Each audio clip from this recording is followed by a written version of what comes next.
भाजपा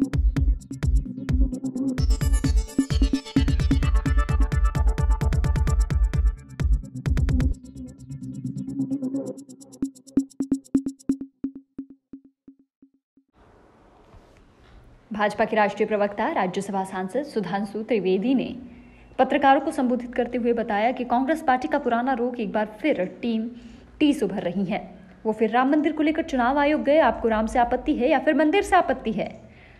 त्रिवेदी ने आगे कहा कि कांग्रेस के पास विकास जन कल्याण पर बात करने के लिए कुछ नहीं है, इसीलिए सनातन पर प्रहार कर रही है।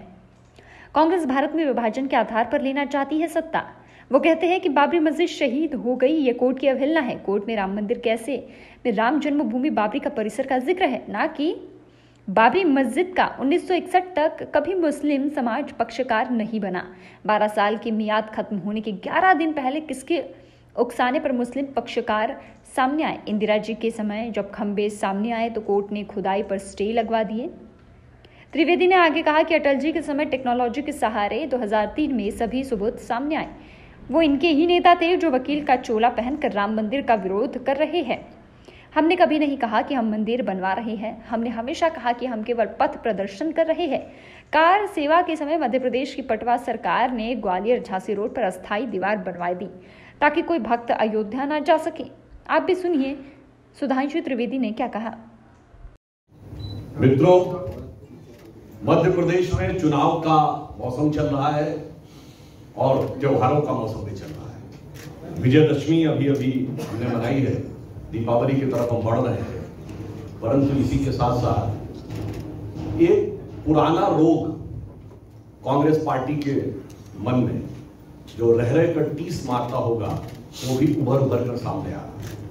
वो आपने देखा कि वो राम मंदिर के विषय को लेकर चुनाव आयोग तक चले गए। मैं बहुत स्पष्ट रूप से पूछना चाहता हूं कांग्रेस पार्टी से कि राम मंदिर को लेकर आपको राम शब्द से आपत्ति है या मंदिर शब्द से आपत्ति है? यदि राम शब्द से आपत्ति है तो महात्मा गांधी की समाधि पर राम लिखा हुआ है। कांग्रेस कहे कि वो सांप्रदायिक है। यदि मंदिर से आपत्ति है तो सबसे ज्यादा चुनावी मौसम में मंदिर जाते हुए आपने कांग्रेस के नेताओं को ही देखा होगा। जब राम से आपत्ति नहीं, मंदिर से आपत्ति नहीं, तो फिर राम और मंदिर मिल जाए तो आपत्ति है। और शायद इसलिए भी हो सकती है कि अयोध्या में भव्य राम मंदिर के उद्घाटन से पहले की ये अंतिम दीपावली है। अगली दीपावली में श्री रामलला पूरे भव्यता और दिव्यता के साथ विद्यमान होंगे। तो जिन लोगों ने सदा सर्वदा जमीन आसमान एक करके रखा कि भव्य राम मंदिर का निर्माण न होने पाए, हो सकता है उनके दिल में जो होली जल रही हो उसकी आंच ठंडी न पड़ पा रही। इसलिए कभी उनके प्रदेश अध्यक्ष कोर्ट की अवमानना करते हैं। कोर्ट ने हमेशा डिस्प्यूटेड स्ट्रक्चर शब्द का प्रयोग किया है, विवादित ढांचा। और यदि कहीं बाबरी मस्जिद शब्द का प्रयोग हुआ है तो राम जन्मभूमि बाबरी परिसर, जाके कोर्ट की प्रोसीडिंग आप चेक कर सकते हैं। यदि कोई ये कहे कि बाबरी मस्जिद शहीद की गई, इसका मतलब न्यायालय की भी अवमानना है, जनभावना की भी अवमानना है। और अब 9 नवंबर 2019 को जजमेंट आने के बाद तो वो कैटेगोरिकली क्लियर हो गया ना, with clear judgement laid down by Supreme Court of India कि वो राम जन्मभूमि है। अभी भी बोलना, और मैं संक्षेप में आपको याद दिला देना चाहता हूं, आज जो लोग बड़े दावे भरने की बात करते हैं और जिनकी हकीकत सामने आ जाती है, याद करिए 22-23 दिसंबर 1949 की रात जब अयोध्या में श्री रामलला का प्राकट्य हुआ, उस समय कांग्रेस के मुख्यमंत्री गए थे फैजाबाद रोकने के लिए। और आप लोग पत्रकार हैं, मैं आपसे अनुरोध करूंगा जाके आर्काइव्स में रिसर्च करके निकालिएगा। उस समय के डिस्ट्रिक्ट मैजिस्ट्रेट ने सीएम को रोक दिया था क्योंकि कॉन्स्टिट्यूशन लागू नहीं था। तो आज की डेट में सीएम को जो पावर है वो नहीं थी। And the heading in the newspapers was chief minister under arrest. Order बिगड़ेगा। उसके बाद चेक करिएगा 1961 तक मुस्लिम वर्ग पक्षकार ही नहीं बना। के मोहम्मद जो कि आर्कियोलॉजिकल सर्वे के ज्वाइंट डायरेक्टर है, उन्होंने अपनी किताब में लिखा कि मुस्लिम समाज में विचार था कि हमें इस चक्कर में नहीं पड़ना चाहिए। पर टाइटल सूट में 12 साल की मियाद होती जब उसमें 11 दिन रह गए थे, दिसंबर 1961 में पक्षकार बने। किसने बनवाया? प्रेरित करके बनवाया गया। रोकने का सिलसिला इतना ही नहीं रुका। 1976 में इंदिरा गांधी जी के जमाने में जब रूटीन आर्कियोलॉजिकल सर्वे की खुदाई हो रही थी तो नीचे 8 खंबे निकल आए और तब वामपंथी इतिहासकारों के दबाव में खुदाई रुकवा दी गई और रुकवाई नहीं गई, कोर्ट से स्टे ले लिया गया कि खुदाई कभी की नहीं जाएगी, क्योंकि पता था कि खुदाई होगी तो कुछ और निकल आएगा। और उसके बाद मैं याद दिलाना चाहता हूं, मगर क्या करें, टेक्नोलॉजी ने मार दिया। 21st सेंचुरी शुरू हुई, रडार मैपिंग की टेक्नोलॉजी आ गई। जब अटल जी की सरकार थी तो कोर्ट ने खुदाई के लिए मना किया था ना, रडार मैपिंग के लिए तो नहीं। तो रडार मैपिंग की गई, लाइक सर्जरी प्रोहिबिटेड अगर है तो अल्ट्रासाउंड तो नहीं ना, तो उसकी रिपोर्ट प्रस्तुत कर दी गई, तो कोर्ट ने परमिशन दे दी। 2003 में खुदाई में सब कुछ निकल आया।